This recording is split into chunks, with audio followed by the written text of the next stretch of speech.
नमस्कार दोस्तों, आज 16 अप्रैल है। आज की अखबारों की भी खूब चर्चा होगी। बहुत महत्वपूर्ण विषय नहीं है बहुत सारे, इसलिए मैं एक एक कर तीन चार ऐसे विषय हैं जिन पे आप ज़रूर गौर करिएगा। एक तो ईडी ने जो चार्जशीट दाखिल की है सोनिया गांधी जी, राहुल गांधी जी के खिलाफ। एक शेखर गुप्ता जो बहुत ही प्रसिद्ध पत्रकार हैं, वरिष्ठ पत्रकार हैं, उन्होंने टैरिफ को लेकर के भारत सरकार को कुछ सुझाव दिए हैं। और संयोग की बात है कि टैरिफ का लड़ाई जिस दिन शुरू हुई थी उस दिन मैंने जो वीडियो डाला था, बहुत सारे बिंदु उनके उस लेख में जो मैंने बोले वो संयोग से शामिल हैं। तो मुझे थोड़ा अपने प्रति भी संतोष है कि मैं जो भी चिंतन करता हूँ वो कहीं ना कहीं मेरे जो मैंने अनुभव प्राप्त किया है इतने सालों में, और शुरू से लिखने पढ़ने का मुझे शौक़ है, उसका वो है, तो वो भी मैं चर्चा करूँगा। प्रताप सिंह खाचरियावास जी के घर पे ईडी का छापा पड़ा, उसकी भी बात करेंगे, इसरदा बांध की भी बात करेंगे। तो एक एक करके शुरू करते हैं। ईडी ने सोनिया जी और राहुल गांधी जी के खिलाफ और दो अन्य, सुमन दुबे जी और सैम पित्रोदा जी के खिलाफ एमपी एमएलए कोर्ट में चार्जशीट दाखिल की है। 3 पेज की चार्जशीट है और शुरुआती जो तौर तरीका होता है या प्रोसीजर होता है उसको अडॉप्ट किया होगा। आगे जा कर के वो सीबीआई कोर्ट में जाएगा, पीएमएलए कोर्ट में जाएगा, वो ये लंबा चलता रहेगा। कुल मिला के बात ये है कि ये एक तरह से परेशान करने का जो सिलसिला मोदी जी ने शुरू किया है, तो 3 साल बाद आप 2.5 पन्ने की चार्जशीट दाखिल कर रहे हो और भी आपने तैयार कर रखी होगी, तो वो कोई उसमें गांधी परिवार या कांग्रेस के नेता घबराने वाले नहीं हैं। आप सनसनी फैला रहे हो कि 50 लाख रुपए में 2000 करोड़ की संपत्ति हड़प ली। तो भाई ऐसा है कि यंग इंडिया जो कंपनी बनाई वो नॉन प्रॉफिट कंपनी थी, उसके जो शेयर होल्डर्स हैं उनको इन बिल्डिंग्स का किराए का हिस्सा नहीं मिलता। वो तो यंग इंडिया ही एजेएल जो अपने नेशनल हेराल्ड अखबार के ऊपर जो जितना भी खर्चा होता है और अखबार छापने का, स्टाफ की सैलरी का, वो सब उसी में जाता है। कोई गांधी परिवार नहीं, मनी लॉन्ड्रिंग का इसमें कभी भी प्रमाणित हो ही नहीं पाएगा। ठीक है, आप पॉलिटिकल द्वेष भावना से करो क्योंकि आप पर हमले कर रहे हैं राहुल गांधी जी, और वो साफ कह रहे हैं मैं डरने वाला नहीं हूँ। प्रताप सिंह जी खाचरियावास के ऊपर भी ईडी परिवार के मामलों को लेकर के ईडी ने कल छापेमारी की है। पूरी कांग्रेस एकजुटता से उनके साथ है। सचिन पायलट जी, अशोक गहलोत जी, डोटासरा जी, जूली जी, सभी ने ट्वीट किए हैं, बयान दिए हैं। और इसमें भी मुझे ने, और आज हमारी पूरी कांग्रेस पार्टी वहाँ जयपुर में गांधी परिवार के विरुद्ध जो चार्जशीट करके पॉलिटिकल वेंडरटा हो रहा है उसमें ईडी के कार्यालय के खिलाफ सामने धरना प्रदर्शन भी कर रही है। पायलट साहब का एक काफ़ी बड़ा इंटरव्यू जो उन्होंने परसों दिया था वो सोशल मीडिया पे चल रहा था, वो पंजाब केसरी में प्रमुखता से छपा है, जिसमें वसुंधरा जी को भी सलाह दी गई है कि वे पूरे प्रदेश का दौरा करें।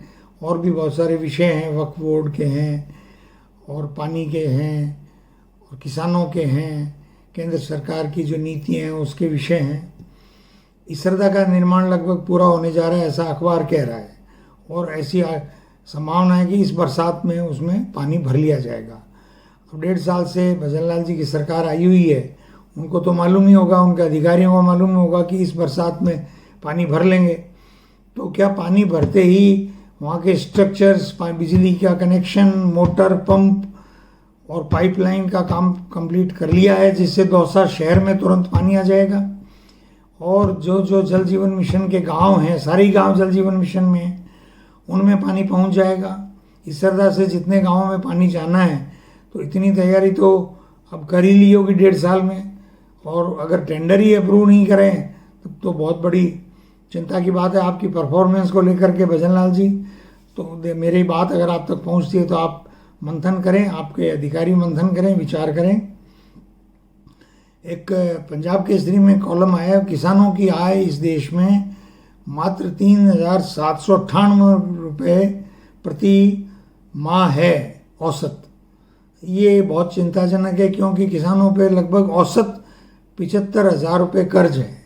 किसी किसी प्रदेश में 2.5 लाख रुपए कर्ज है। अब औसत आय इतनी कम होना एक व्यक्ति की प्रति माह, आप सोच सकते हैं मनरेगा के दृष्टिकोण से भी बात करें और 380 रुपये अगर भारत में बात 30 से इसको भाग दें तो 120 रुपये 125 रुपये प्रतिदिन में क्या इस देश में एक व्यक्ति, एक किसान का, उसका परिवार है, गुजारा हो सकता है? नहीं हो सकता। लेकिन किसानों की जो बर्बादी हुई है पिछले 11 साल में मोदी जी की कॉरपोरेट परस्त नीतियों के कारण, वो एक चिंता का विषय है। सारे अखबारों में धारीवाल जी के विरुद्ध जो एकल पट्टे की कार्यवाही सरकार दोबारा से खोलना चाह रही है, उसकी कोर्ट में सुनवाई चल रही है, उस पर खबर छपी है। मेरा इसमें एक दूसरा बिंदु है भाजपा सरकार से, कि उसमें जो अधिकारी हैं उसमें जीएस संधू साहब हैं, लेकिन एक निष्काम दिवाकर जो डायरेक्टर लोकल बॉडी थे और एकल पट्टा जारी करने में उनकी भी भूमिका प्रमुख रूप से आपने उसमें बता रखी है, या वो जेडीए के सेक्रेटरी थे, वो शायद जेडीए के सेक्रेटरी थे। तो निष्काम दिवाकर तो आपके सुरेश सिंह रावत के ओएसडी हैं, और उनकी पृष्ठभूमि ये है कि वो तो गुलाब चंद जी कटारिया के बहुत ही निकट हैं। तो बीजेपी तय कर ले कि वो खुद कहाँ खड़ी है। प्रदेश के अस्पतालों में एसी और कूलर बंद हैं, खराब हैं, एनुअल रिपेयर नहीं हुई है, कुछ भी कारण है, मरीज पंखे घर से लाने को मजबूर हो रहे हैं, ऐसी खबर अखबार में छपी है। तो मैं समझता हूँ मैंने पढ़ी है, तो निश्चित रूप से सरकार के संज्ञान में आई होगी। हार्वर्ड यूनिवर्सिटी ने ट्रंप के आगे झुकने से मना कर दिया है। ट्रंप ने $2.2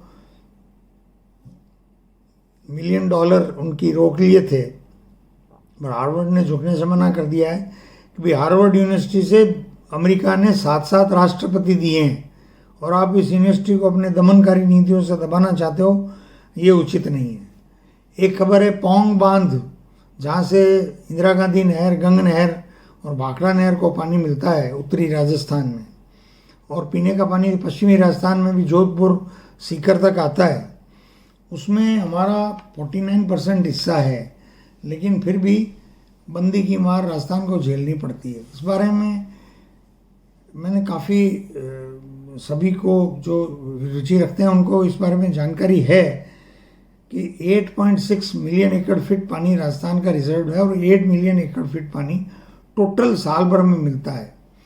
और उसमें जो कठिनाइयाँ 81 में जो हमारा अकॉर्ड हुआ था, उसके बाद से जो वहाँ का शहरीकरण का विस्तार हुआ है, उसमें नदियों के पार्ट छोटे हो गए हैं, मतलब चौड़ाई कम हो गई है, और लेवल्स के हिसाब से आपको डैम्स का लेवल मेंटेन करना पड़ता है, और क्योंकि उस लेवल तक पानी नहीं आएगा तो ग्रेविटी से राजस्थान को नहीं जाएगा, और उससे ऊपर आप पानी स्टोर कर लो तो आपका पीछे के शहरों में बाढ़ आने लग जाती है, तो रिलीज़ करना पड़ता है। रिलीज़ करना पड़ता है तो फालतू पानी बरसात के समय पाकिस्तान चला जाता है।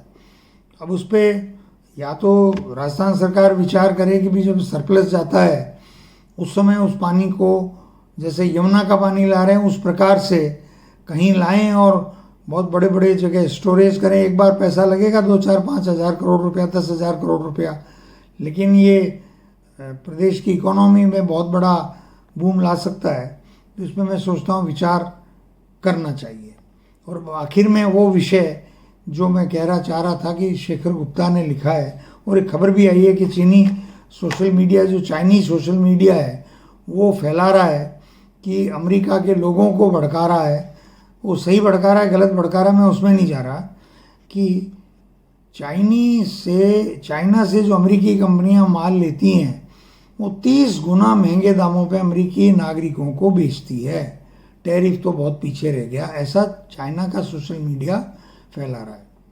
अब इस टैरिफ के ऊपर जो बात भारत के संदर्भ में बात करना चाहता था मैं, शेखर गुप्ता जी का लेख पढ़ने के बाद, शेखर गुप्ता जी ने वही बात कही है जो किसी रूप में मैंने अभी 10-15 दिन पहले कही थी, जब से मैंने वीडियो शुरू किया है यूट्यूब पे अपलोड करना। वो ये कह रहे हैं कि ये दो हाथी लड़ रहे हैं। तो जो दो हाथी लड़ते हैं तो छोटे छोटे जानवर जो है वो पिस जाते हैं। बात सही है, जंगल में लड़ाई होगी तो ऐसा ही होगा। तो क्या भारत वो छोटा जानवर बनना पसंद करेगा, पिसना पसंद करेगा? कतई नहीं करेगा, और करना भी नहीं चाहिए। और मुझे उम्मीद है कि प्रधानमंत्री को ज़्यादा जानते चाहे नहीं हो, लेकिन कोशिश करेंगे राय लेने की भारत को क्या करना चाहिए।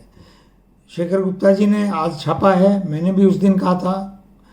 मैं ये कह रहा हूँ कि भारत को उस सूची पे ध्यान देना चाहिए जो चीन अमेरिका को भेजता है, एक्सपोर्ट करता है, और अमेरिका चीन को एक्सपोर्ट करता है।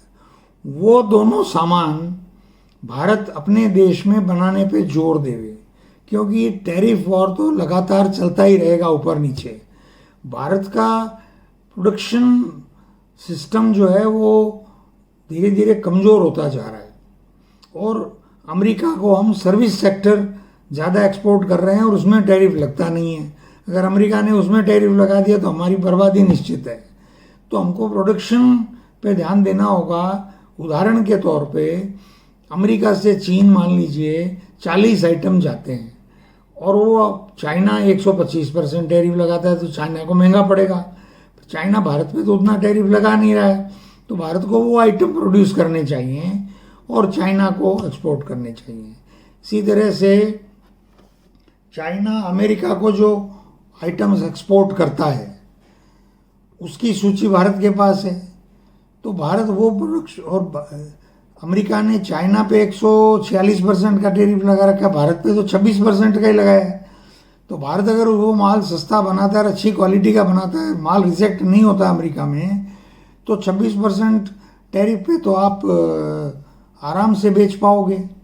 इसलिए अमेरिका और चीन का जो ट्रेड है उसकी जो सूची है उस पर भारत को वर्क करना चाहिए, और इंडस्ट्री को प्रमोट करना चाहिए, और इंडस्ट्री को मोटिवेट करना चाहिए कि उन आइटम्स जो हैं वो जो किसी भी प्रकार के हों उसका उत्पादन भारत में जल्दी से जल्दी शुरू हो। आज इतना ही, आज की चर्चा के आपके साथ हुई, सार्थक हुई। धन्यवाद।